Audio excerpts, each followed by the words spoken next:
Hello and welcome to another episode of the Reverse Mentor Lab, where we engage with thinkers from around the world to explore how leaders of today can learn from leaders of tomorrow. You're back with your hosts. I'm Joshua. And I'm Jens. What young thinkers have taught me about strategy. That's the topic that we've got lined up for today. At first hearing it, you may be a bit confused. How can young thinkers teach me things about strategy? But that's precisely why we picked it. And now it's over to Josh and Jens to explore this in the episode. Enjoy it. Hey, Josh. Great introduction. How are you doing? Jens, it's funny because I love how you just said great introduction and you kind of put me on the spot before we started recording. And I thought I'd been quite clever by preempting you doing the introduction by sending it to you a couple of days ago. But nevertheless, you decided to flip the coin and push it onto the young thinker. But great to be back. Yeah, that's how it works. We just riff on each other and try to figure things out. So yeah, for everyone listening or watching, as you can see, we have quite some fun, even outside of the recording. Yeah, and it's quite interesting that you bring that up, Jens, around outside of the recording, and it sort of fits quite well in terms of the topic that we'll be chatting about today. But before we dive into that, I think it's fascinating, for me as a young thinker, just to see the way that people think and the way that they go about structuring their thoughts and their learnings and the environment that they create. And we've been running a number of sessions inside of a different environment where we've been encouraging people to think about doing things with intentionality and thinking about designing things and being conscious about the bigger outcome that they're working towards. And it's almost like, how do you go about doing that?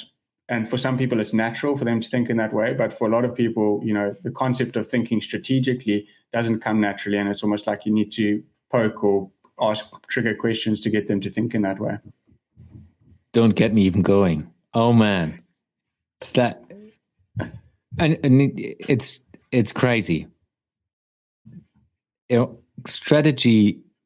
We have talked in one of the episodes. Does strategy eat culture for breakfast? No, it's the other way around. Does culture eat strategy for breakfast? Yes, it does. Short, but strategy. Having an understanding of where you want to go and what are the different pillars that get you there, and why are you going to do that, which is then vision. It's so damn important and so not happening in organizations from a business perspective, but as well from a personal perspective in what's going on. If we just go back to our chit chat in the beginning, people think, and I get that feedback, which is hilarious, because I'm now producing at least 3 to 4 or 5 podcast episodes per week. This week is even crazier. People believe that's everything I do because they just see me in this 30 minutes recordings, and nobody or a lot of people I engage with on a day-to-day basis that understand that there's a strategy behind all of that, so that all of that is designed with intention. And that's just for me fascinating that you can't do this kind of things we do without having a strategy, at least not long-term successful. Let's say, yes, you can do a podcast and stop after 12 episodes because you don't know how to fill in the guest list or the topics, what you talk about. But for me, it's all about strategy. It's really doing these things that they fit together, that building a puzzle and understanding what the picture should look like in the end. It's super important in everything you do. And it should not be the daunting part, which is pushing you into a direction. It's more about this is allowing you to navigate yourself and your business to go in a direction. We see that. I mean, just in the engagement the two of us have with other corporations or companies, we see that that's hard for small and big companies to have a strategy and act on the strategy, and even easier understand the strategy, which is the first part. Yeah, huge. Yeah. Sorry, that was a little derailing. Not at all. And we'll bring it all back together. And I don't think it's derailing by any means, Jens. And what you just, I'll pick up on one thing that you put down and sort of tell a personal story around this is around the puzzle pieces. So I've got a nickname in amongst a group of software developers, and where we've each got a code name, and they came up with a code name around mine, which is Puzzle Piece. And it's almost like a puzzle piece. And now if you think about that in terms of this, what can and what do young thinkers teach me about strategy, is if you think about a young person as a puzzle piece inside of this bigger puzzle, and the younger view inside of this bigger puzzle, or different diversity of thought, etc. It's a great analogy, I think, to use and to start maybe trigger some of our thinking around that. So Jens, with that, personal weird story of mine and my nickname Puzzle Piece, what is the first thing, and what did some of the reactions, what were some of the reactions that were evoked in you when I shared the topic with you around what young thinkers taught me about strategy? I mean, for me, it's hugely important, but I also see it's not happening. So it's like a little bit the constrained perspective again, where it's if we just take the examples which a lot of people have in their head, it's if you build a strategy inside a corporation, it's done from the top. That's already something which I'm completely, let's say, against it, or I don't like at all, because I think it's not serving the company to be successful. And then even more important, if you say it's done from the top, it's done from the experienced thinkers in our terms. It's done from the people who have done it. It's done from the people who know exactly what to do. And I think this means for me missing out a lot. Whatever you do today as a leader of today, like we talk about it, you need to involve the leaders of tomorrow, because the people who are the leaders of tomorrow, who are most probably younger, inexperienced compared to where you are, they will take over from you. They will be the future leaders. So that means you need to bring them on board on a strategic discussion on what do you believe is the right thing of the future. Because we're always thinking and acting off our experience. I'm 40 now. I have plus 20 years working experience. I'm doing a lot of things due to that experience. But I have no idea what the future will be. I have a couple of assumptions, I have a couple of ideas, but in the end, it's like you have no idea. So you can predict, but if you now take a young person into that discussion, it's like the two of us will come up with a completely different strategy for a business than I would come up with. And I think that's the biggest power we have if we bring these two perspectives together in strategic direction. And that's, for me, it's like 1 to 5 years, 10 years perspective. So just picking up on two things that you mentioned there, Jens. So the first was around bringing young thinkers, or the leaders of tomorrow, as we like to refer to them in both of those phrases, into strategic discussions. Yeah. So you are giving young thinkers the opportunity to be part of those strategic discussions. And I think that's extremely valuable in terms of if you think about the life cycle of an organization. If you can bring young thinkers into discussions earlier, you're giving them more of an opportunity to grow, which means that there's a higher likelihood that they would be retained inside of your business. So they're not going to go around and move between different businesses. And I think that's an important consideration for big business, especially to think about, because of this concept of top talent. And younger generations are now going to have multiple jobs and not just one job, as a person entering the workspace 20 to 30 years ago did inside of that space. Yeah. And the other element in that same vein is also saying, as a young thinker, when are you more likely to learn certain things, and when is it right for you to be learning certain things? And so if you take the concept of our brains, and when does a brain learn learn the most amount of information, and it's when you're developing as a child, and how your brain then absorbs different things and things like that. And I think if you take that same analogy and you put it inside of an organizational space, and you say you've got a person who's coming in who's offering a different, diverse perspective, how can that be embraced and ingrained into the strategy going forward?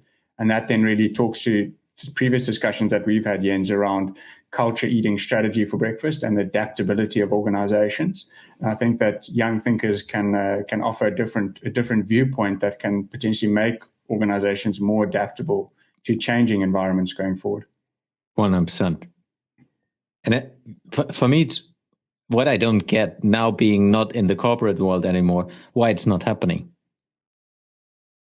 And I've been part of strategic meetings and so on. And yes, you try to build a diverse team together, but it's rarely that you have the youngsters, like the young thinkers, as if we want to call them young thinkers. It's not about youngsters. It's people who are thinking differently, people who are inexperienced in the topic you do right now. So what you always did, and if I just look back, when we did strategic meetings or workshops, it was always about bringing diverse perspective, but always on a certain level of, hey, they have done something like this. Hey, they have a different perspective in something else, but they're experienced in what they're doing. It was not about how do we bring someone in who is not experienced, who can completely question the totality of it. Because it was always about, okay, let's design a workshop. Let's do a workshop to get things done. It was not about, let's design a workshop to question. And I think that's something we need to unleash in organizations, where it's like, how do you do that with questioning everything and allowing to young people and young thinkers to question things? Because they think different, because they come from a different angle, they have different experience, and they see the world changing in different ways than I would ever be able to. Yeah, no idea how to do that. I have a couple of ideas, but so I've got a few ideas to throw into this melting pot that you've laid out. And so the first is just around designing a questioning environment. And I think potentially the first thing inside of that would be to encourage young thinkers to ask more questions. And so now, the topic that we laid out to chat about today is, what young thinkers are talking about strategy, but young thinkers, what can you learn about thinking strategically in the way that you go about engaging things? And how then are you allowing the leaders of today to learn from you inside of that? So if you think about asking questions, the leaders of today are going to learn something about the way that you ask questions, but they're also going to learn something about the way that they're explaining things.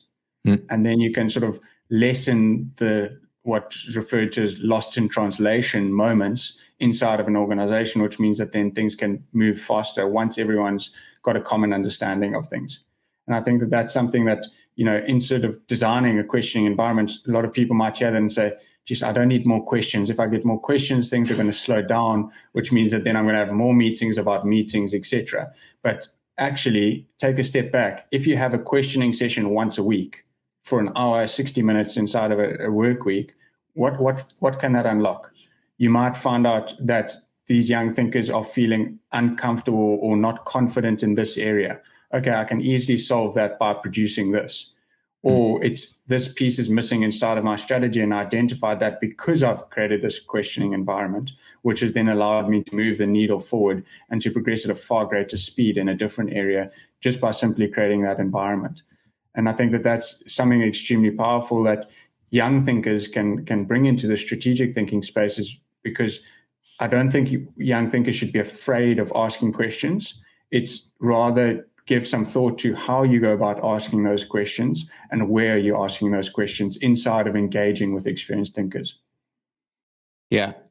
And I think that's like we often talk about, it's like this trust element that's building out over time, where in the engagement space you're creating with doing something in a different way, where you, like we said, bring young people and young thinkers into a strategic understanding of where the business is going. I always go back to business because I think that's where some of our listeners at least might be interested in. If you build an environment that's creating trust, it goes into this compounding interest perspective we also mention quite often now. The trust you build with that young thinker will grow over time. That also means, from an organizational perspective, the trust of the young thinker into the organization will grow. And that's something every organization should be willing to do, because it will be harder and harder and harder to get the best talent of the best talent, because they have the choice where to go.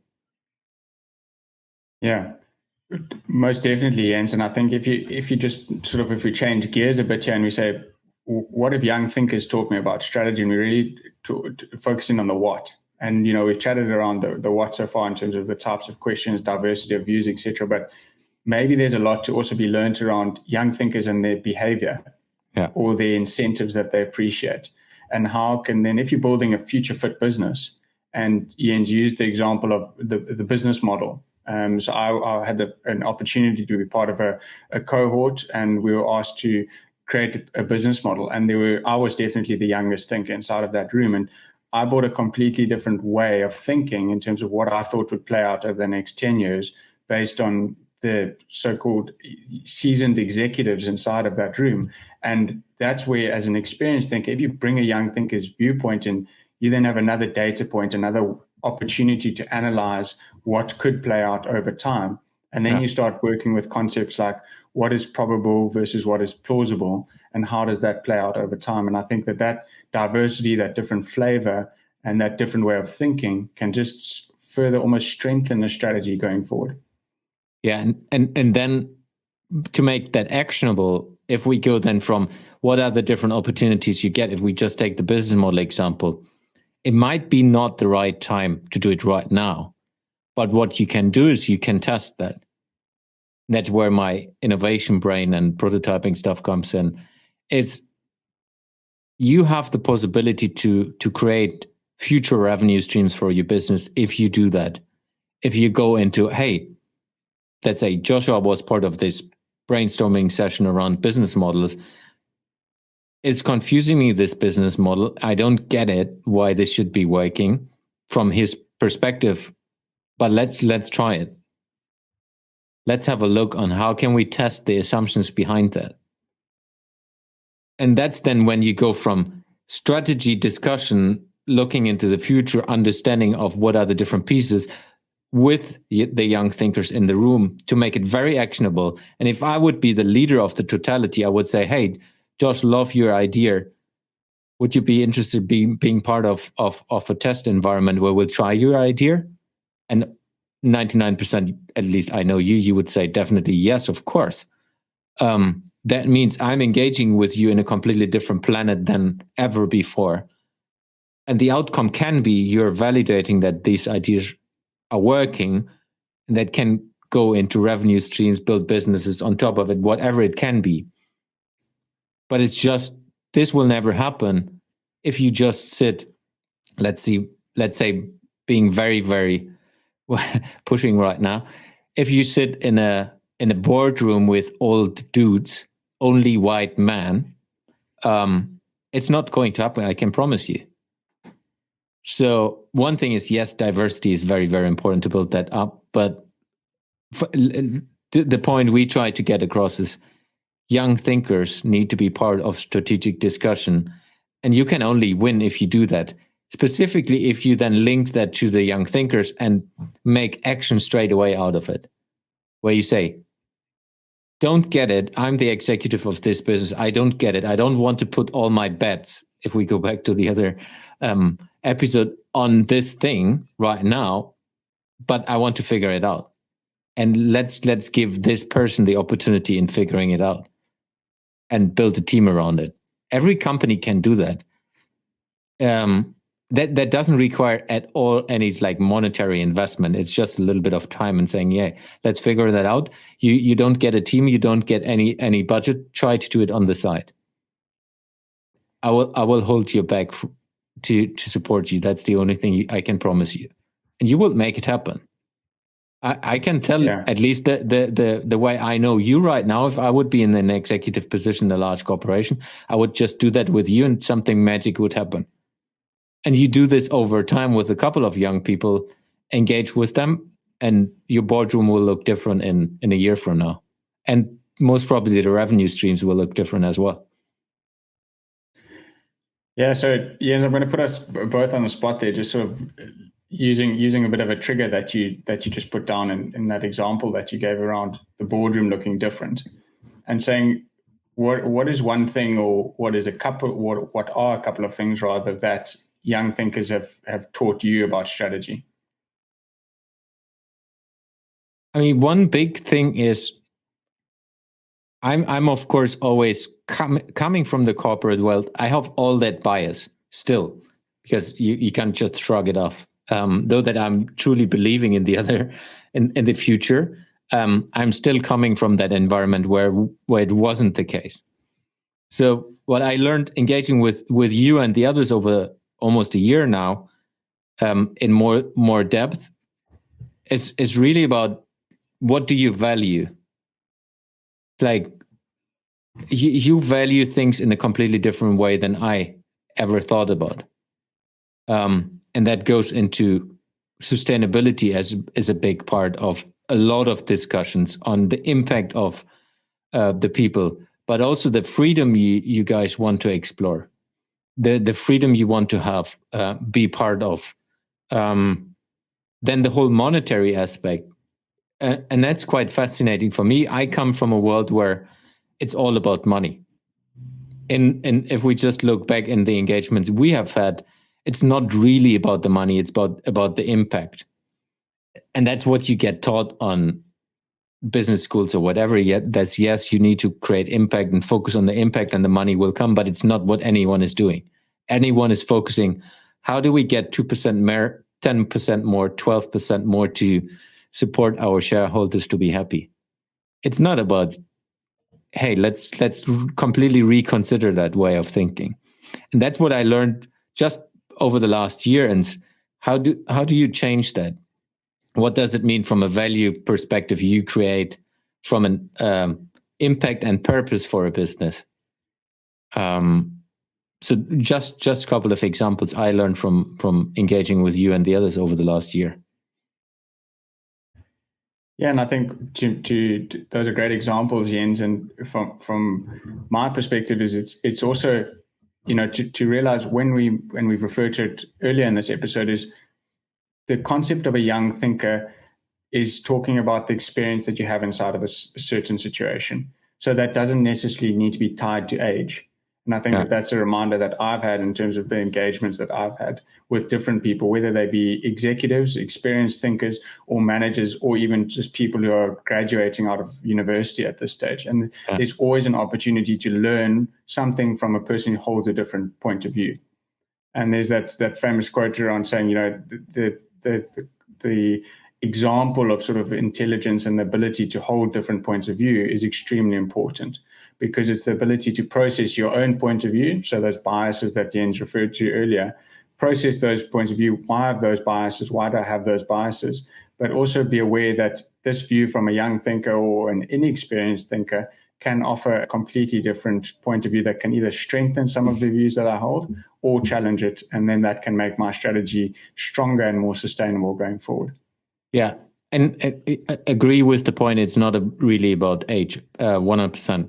Because in some rounds I'm in, or even with one of the clients I have, where only I work with them, is they have chosen me because I'm the young thinker and not from an age perspective. They have chosen to work with me because I think completely different than anyone in the industry, though that I'm coming from that industry.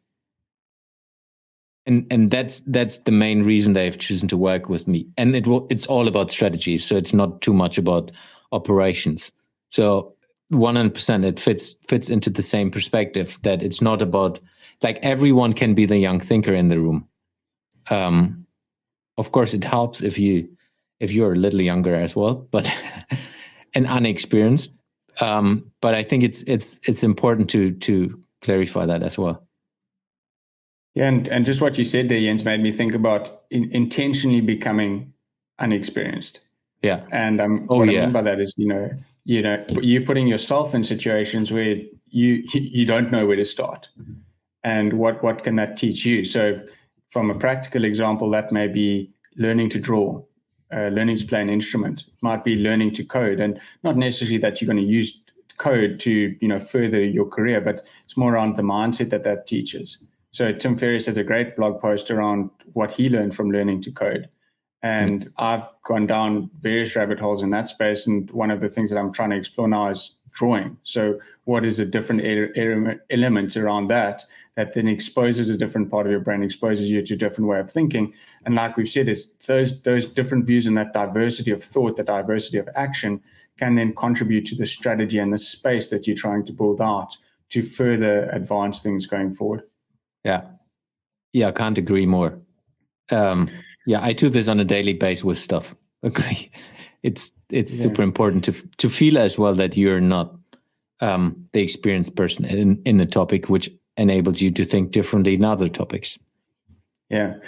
So Jens, in true Reverse Mentor Lab style, is we're going to put ourselves on the spot. So when I sent over the question to you, I didn't include that we were going to actually do a challenge, but we have to keep with the theme of things and keep with the way that we're going. So in thinking about strategy and what you can learn from young thinkers, what is a challenge or an inspiration that you have that you'd like to share? Yeah, good one. I mean, one challenge is maybe just using the example I've already used, where I was able to engage with all of you and the young thinkers around the XYZ playground over a year. And that's tremendous change in my ways of thinking from a strategic perspective. So from a challenge perspective, if we just do a little shout out towards the experienced thinkers, what can you do as an experienced thinker to establish a challenge for yourself that enables you to engage with young thinkers? And I would even say like I literally did without intention that it is challenging me. It was more the intention to build a business, which is part of it. But it's more about how can you do that with 5 or more, not just one. And focus on strategy. So if you're an executive, an experienced thinker in an organization, what can you do to engage with 5 young thinkers on a strategic topic on an ongoing base for a year and just try to start learning in a different way? And that can be as easy. Hey, I do a coffee break every morning, 10 minutes with only young thinkers, and we talk strategy. Or once a week, once a month, whatever it is. So a little challenge for the experienced thinkers out there. What about you? Do you have a challenge? That's an awesome one. I'm not going to dilute the power of that. I'm just going to add that when those young thinkers are engaged with, if you're listening to this and you are a young thinker, step into that space. Apply your mind. Don't just opt out and think, hey, I don't have anything to learn from this experienced person who's been inside of the organization for 30, 40 years that has completely different views to the views that I hold. Step into it and listen to the feedback that you receive, but also show up as your authentic self and be mindful of the situation that you're in. Because communicating to an experienced thinker, you need to do it differently to the way that you communicate when you're just in and amongst and around your peers. And that does not mean to say that you need to change your personality or change your characteristics. You just need to be mindful of the language and the type of methodology that you're using to communicate. So, Jens, a really awesome challenge. Thank you for giving us the opportunity as the young thinkers inside of this cross-generational learning space / community that we're building out called the XYZ Playground. It's been awesome to see how it's evolved over the last 12 months, almost 12 months, should I say. Yeah. And it's definitely got some exciting things lined up. So let's see where we take it. Thank you to be part of it. I mean, really looking forward to our next podcast episodes. It's tremendous fun. And I think it's I hope at least that it's a space for young thinkers and experienced thinkers to listen to both of us and the people that we interview and learn a little bit get a different trigger on different thoughts on an ongoing base. So that's why we set up this podcast. So it's kind of a space to explore different thoughts and thought experiments. So if you listen to this or if you watch this on YouTube, let us know in the comments. Give us a thumbs up or whatever on social media. We really would like to get to know you and what do you think about what we are doing, or if you want to be part of it. Thanks, Josh. It was great. Looking forward to the next one. See you around. Thanks for listening and joining us on the journey that is the Reverse Mentor Lab. If anything fascinated you in the discussion that we had today, you're welcome to set up a 15-minute coffee chat with us. Our emails are in the show notes, and you can also connect with us on our website, thexyzplayground.com.